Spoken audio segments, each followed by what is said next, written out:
नमस्ते, स्वागत छ यहाँहरुलाई मेरो च्यानलमा। आज म यहाँहरुलाई पुरी तरकारी बनाएर देखाउँछु। सबैभन्दा पहिला म पुरी बनाएर देखाउँछु। पुरी बनाउनको लागि सबैभन्दा पहिला मैले एउटा मिक्सिङ बोलमा गहुँको पिठो राखे। अब यसमा यो थोरै सुजीको पिठो पनि राख्ने। पुरीमा सुजीको पिठो मिक्स गर्दाखेरि पुरी एकदम राम्रोसँग फुल्छ, साथै पुरी एकदम नरम पनि हुन्छ। अब यसमा थोरै नुन पनि राख्ने। त्यस्तै मैले ठूलो चम्चाले 1 चम्चा तेल पनि राखे। अब यसलाई सफा हातले राम्रोसँग मिक्स गर्ने।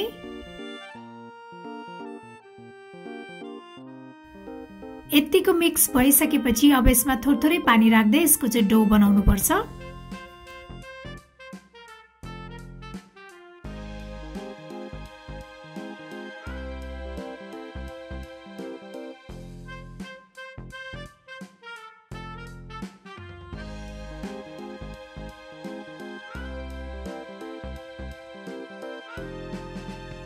अब यो डो रेडी भइसकेको छ। अब यसमा चाहिँ हल्का तेल दल्ने।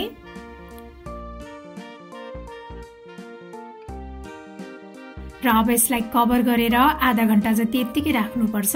यो पुरीको डो रेडी हुँदै गर्दा म पुरीको लागि चाहिने तरकारी पनि बनाउन गइरहेको छु। तरकारी बनाउनको लागि मैले एउटा प्यानमा तेल राखे। अब यसमा 1 चम्चा जति पाँचफोरन फुराउनु पर्छ। त्यसपछि यसमा मैले राखे तेजपत्ता अनि 2टा सुकेको खुर्सानी। अब यसमा मसिनो पारेर काटेको प्याज पनि राख्ने। अब यो पिसेको अदुवा लसुन पनि राख्ने।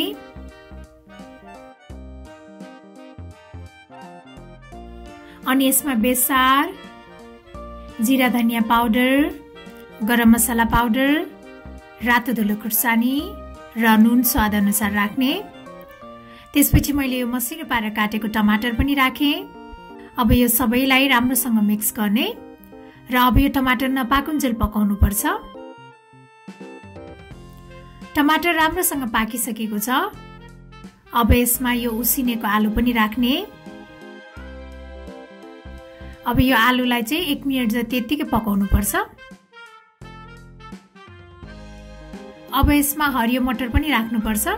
अब यसलाई एकपटक मिक्स गर्ने।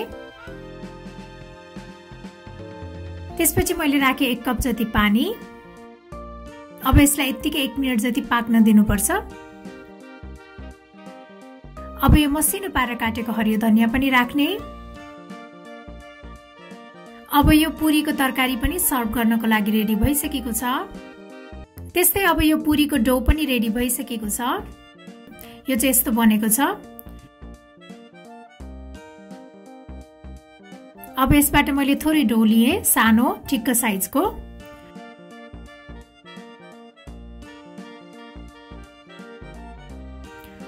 अब यो बेल्नको लागि मैले यो बेलनमा हल्का सुक्खा पिठो लगाए। अब यसलाई चाहिँ बेल्ने।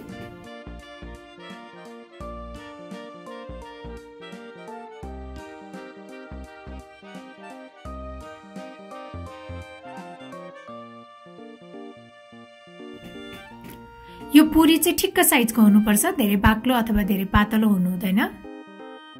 अब यसै गरी बाँकी रहेको पुरी पनि बेल्दै जाने।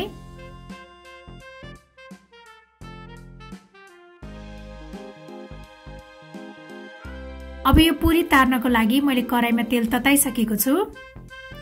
अब यसमा यो पुरी राख्ने।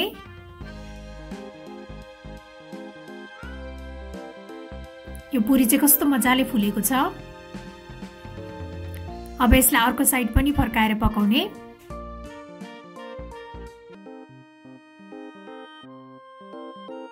अब यो रेडी भइसकेको छ। यसलाई चाहिँ एउटा प्लेटमा ट्रान्सफर गर्ने। अब बाँकी रहेको पुरीलाई पनि यसै गरी तार्दै जाने।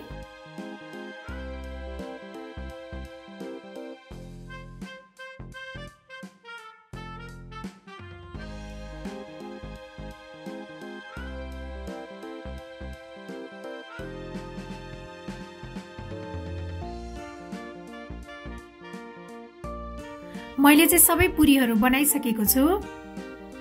मलाई आशा छ यहाँलाई यो पुरी तरकारीको रेसिपी पक्कै पनि मन पर्यो होला।